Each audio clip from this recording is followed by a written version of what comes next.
Salut les petits confinés, moi c'est Inès. Donc comme vous l'avez compris, on va se retrouver pour faire le centre de loisirs sur Facebook. Et donc moi je vais vous donner quelques petites recettes que vous allez pouvoir faire chez vous avec vos parents bien sûr. Alors il faudra faire attention à chaque fois que j'utilise des choses chaudes, c'est-à-dire par exemple le four ou la casserole, il faudra toujours demander à vos parents de vous aider.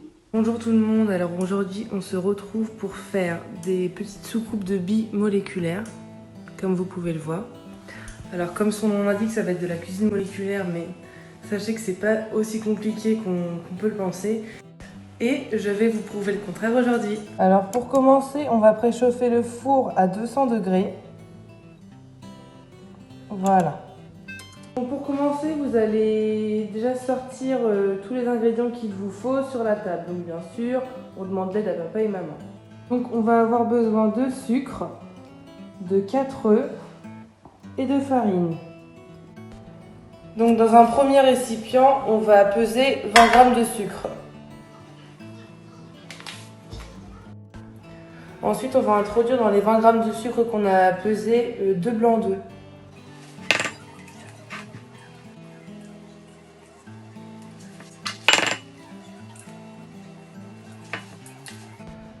Ensuite, dans l'autre saladier, donc j'ai mis les 2 blancs d'œufs avec le sucre.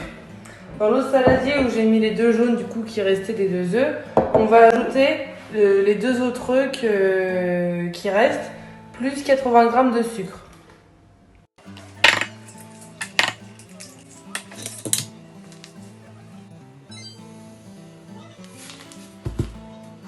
Donc là on se retrouve avec 80 g de sucre, les 2 œufs et les 2 jaunes d'œufs. Là on se retrouve avec 20 g de sucre et les 2 blancs d'œufs. Donc pour ce saladier là, on va battre les ingrédients jusqu'à obtenir une pâte assez blanche, on va dire. Et pour ce saladier là, on va battre avec un robot pour qu'on obtienne une sorte de chantilly. Donc après avoir fouetté, on obtient les blancs en neige et l'autre mélange qui était censé être assez clair, assez blanc. Voilà. Donc ensuite, on va venir ajouter au mélange blanc les 50 g de farine.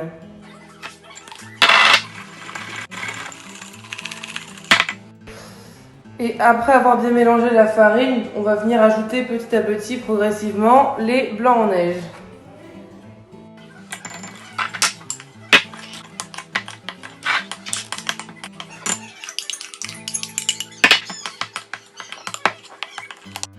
Ensuite, on va venir introduire le mélange dans des petits moules. Voilà, pour faire des petites génoises.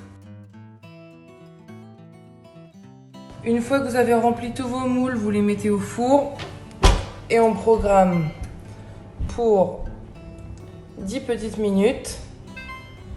Pas plus, pas moins.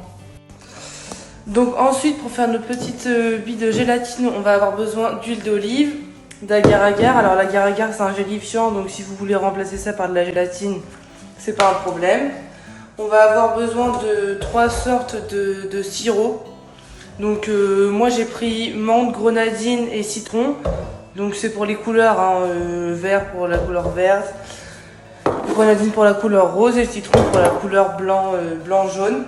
On va avoir besoin d'une casserole, d'eau et de petites pipettes. Alors c'est les petites pipettes des sirops des enfants, voilà tout simplement. Moi je fais ça en laboratoire habituellement parce que je fais de la cuisine moléculaire. Donc on fait ça avec des pipettes de laboratoire, mais c'est tout aussi bien avec des pipettes pour sirop.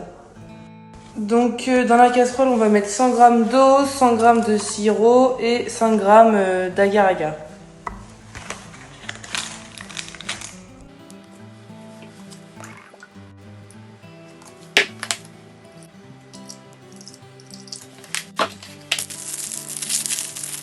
Donc une fois que vous avez mis les 100 g de sirop, les 100 g d'eau et l'agar-agar, vous allez porter le tout à ébullition.